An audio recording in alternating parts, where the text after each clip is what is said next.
What is going on, you guys? Sarah Listi here with Tool Girls Garage. So today I am back on the Rockler Woodworking YouTube channel to walk you guys through a little bit about the newest addition to the Rockler tool lineup, and this is their Jig-It Knob and Pull Pro Drilling Guide. So if you guys are like me, anytime you do cabinet projects, one of the most tedious processes possible is the last step, which is installing all the knobs and hardware and trying to keep it super precise, consistent, and uniform across every single piece. So while obviously jobs like that are tedious, we've all been there and we've all done it. The reality is we're all looking for ways to save a little bit of time and to make a job like that just a little bit easier. So for me, anytime you can accomplish that with a simple jig, especially a cost-effective one, I am all in. Jigs like this have been around for a long time. They're definitely not brand new to the market. But what I will say is I've tried a really big range of them. I've been one that has homemade jigs for many, many years. And until this point, that was really what I ended up relying on the most. I have owned several of the really economical sort of mass-produced jigs. Unfortunately, I've never found them to be ultra accurate or precise, especially across a series of cabinet drawers and drawer fronts. I mean, they're really only designed to do one thing, and if you're not getting that out of it, it's not a win for me. So I'll be honest that when I first opened this jig, my first impression was really positive. You could tell that the build quality was there, the material selection was really on point. But now that I've owned it for a few months, I have to tell you that my impression has done nothing but improve. This is definitely a jig that I can totally see myself using for many years to come. I've used it on a bunch of different projects and it has been super consistent and reliable. But I want to walk you guys through a few of those features specifically that stood out to me that I really feel like make this jig special among others. So first things first, I love that Rockler included quite a bit of metal adjustments, especially with drill guides and knobs. One of the things that I find the most frustrating with jigs, especially with jigs, is that oftentimes they rely on a lot of plastic, and what happens is with use, they become less and less accurate. So Rockler really did a good job of including metal pieces, especially on their like guide stops and these knobs. I feel like it's so important to really include high quality materials so that you have not only short-term accuracy, but you can maintain accuracy over the life of the jig. So on this front piece here too, another thing that I really loved is on this piece, which would hold it against the top or side edge depending on where you're installing your hardware. I love that it has two places that secure it. One of the worst things is having a knob get just a hair loose and it ruining an entire cabinet door project. Again, I say this from personal experience.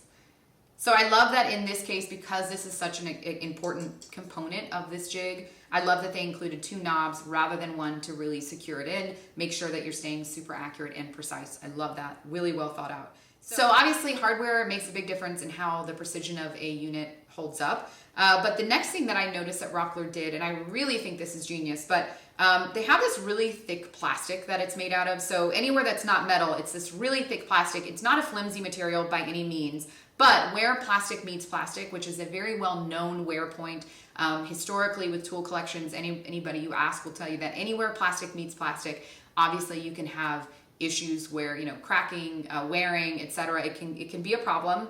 Rather than just place plastic on plastic and leave us all to our devices, they actually machined grooves into this plastic. Now, it's a really simple feature, but what that does is make these pieces fit much better. You're reducing wear because each spot has a groove and it travels across these very smoothly. But I just think that was really smart. If you've ever purchased hardware that the whole distance doesn't quite line up to what the manufacturer lists it as, I've been there one too many times, you guys, I promise. Or to where you make the measurements, but something gets knocked off like a 32nd of an inch in some way. This really counteracts any user error in those ways. Basically, you would mount one of the pieces of hardware. Again, usually if you're using a jig like this, you're doing 20, 30, 40 drawer fronts, right? But you would mount a piece of this hardware in place so that that depth is literally set in stone. It's not going to shift. It's not going to move. I think this is definitely a win from every angle. I think anytime you can reduce that slight bit of user error, I totally think it's a win. So I love that they included that. It definitely makes this a little bit easier. So anytime a tool can offer really clear visual clarity to the precision of a tool, I'm definitely a fan. And Rockler did that here, right? These are the actual drill guides. I mentioned this earlier, but these metal pieces right here and here are the actual drill guides that you would drill into with your bit to form the hole to mount the hardware. And right here on the sides of each one, They also have small arrow indicators that allow you to really see the exact position the jig is in. Now, I think that's genius. Again, it just adds some small bit of visual clarity. I think that's super necessary, and I think most users are gonna find that really handy. Okay, so we're gonna go ahead and move to the back of this tool. I promise these are quick and easy. This is a small thing, but I love it because I'm notorious for losing drill bits that go with tools that you can quickly mount. It's your drill bit and the drill stop. I love that. And then one more thing. Obviously, these are the drill guide holes, just ignore that, but you'll notice this foam padding. So they also have it here and here, basically anywhere the plastic would contact the door or drawer front itself. So I was a big fan of the foam addition for a few different reasons. Obviously, adding it creates a little bit more of a non-slip grip between the jig and the workpiece. Definite win there, you guys. That's always a benefit. But it also does create a softer surface so that if you're ever working on a delicate material, that you're not gonna run into the chance of damaging it quite as easily. So while the foam padding is a small thing, it can make a big difference if you ever run into a situation. Now that I've walked you guys through 1,000,001 features, again, I could have gone on for hours, you just don't know. I'm gonna go ahead and show you guys a little bit about the setup of this tool and walk you guys through how I set it up. Obviously, what's great with this tool is you do have customization in terms of what specific job you're doing. So how many of the components you include in your setup, that's obviously going to be somewhat up to you and based on kind of your preference and your application. But let's hop into it without further ado so we can get this bad boy rolling. First things first, we're going to loosen the drill guides to mount one of our handles onto the jig. So this is the element about this jig that ensures perfect placement every single time, since it spaces the holes perfectly to your hardware. I cannot tell you how many times, and I know I am not alone in this, where I have drilled holes based on the measurements included on a piece of hardware instructions, and it ends up always being off by like a 32nd of an inch. Obviously, is it a big deal? No, but it ends up being a hassle, and let's be real, anything we can do to save a little bit of tedious hassle like that is always a win. So for me, this is the feature that really sets this jig apart from other jigs like it. So we're gonna go ahead and mount our handle onto the jig using the screws supplied with them and just a simple screwdriver. Once it is in place and secure, you're ready to set your offsets too. This is the spacing from the top or the side of the drawer or door front you're working on. Loosening the knob allows us to move the hardware mounting holes across the jig. Once in their proper placement, you can retighten them. Mount the top edge guide as well and tighten down that knob. Since I had already measured, I knew exactly where I wanted these, but testing on a piece of scrap material is a really great way to give yourself visual reference. I am a big believer that test holes, test cuts, etc. are really the way to go anytime you're doing project, especially when you're doing bulk projects, because there is nothing like coming back at the end of doing, say, 50 holes and realizing that you were off just a little bit or it's not exactly what you wanted. So this is definitely kind of like insurance in a job like this.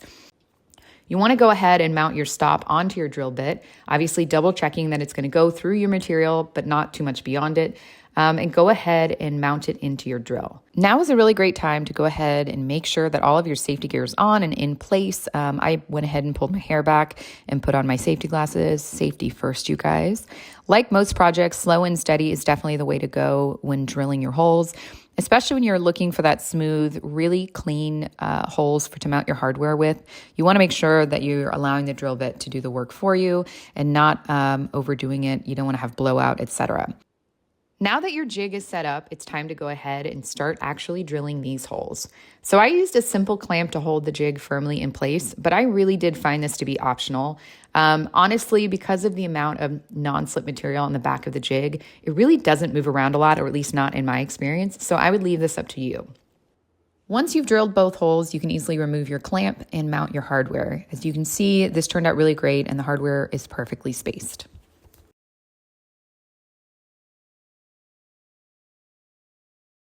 All right, so a handful of things that you're gonna need in addition to the jig in order to properly install your cabinet hardware is a few really basic tools. Obviously, you have your drill. The jig itself does come with the drill bit and stop, so you've already got that. It also comes with the hex key that you can make those adjustments on. So a basic drill is a must. So in addition to your drill, you guys will need a square of some sort. It is really key in the beginning, before you even set up your jig, to lay out exactly where you want your hardware to sit.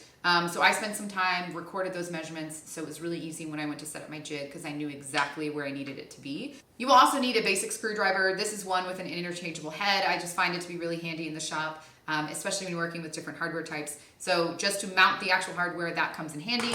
And then of course you need safety equipment. One optional tool that I would say just comes down to personal preference is the clamp. So I personally prefer not using a clamp on a jig like this. It stays in place really well, and I just find it to somewhat be in the way. But for the sake of accuracy and precision, obviously you can't go wrong with additional security with the jig to the cabinet door. So that is definitely a personal preference. I will leave that up to you guys, but handy to have around nonetheless. So that is gonna do it for me, you guys. As you can see, we were very successful in getting this cabinet pull mounted on this door. I definitely played around with the placement of these pulls in advance to get the measurements right, so it was really easy when I went to set up the jig. But as you can probably imagine, it takes a few minutes to set up the jig itself to get everything precise and in line. But once you do, actually drilling the holes and mounting the hardware takes seconds. So once you've gotten that first one out of the way, the rest is super easy. You could easily do 10, 20, 30 cabinet doors in a matter of minutes. So all in, I am a huge fan of the Rockler Jig-It Knob and Pull Pro Drilling Guide. Huge thank you to Rockler for having me back to walk you guys through this tool. I know this is the tool in my shop I absolutely love. I find cabinet hardware itself to be generally tedious to install, and so for me, this jig offers a lot of accuracy, easily repeatability, and of course, efficiency. So for me, it's an absolute win.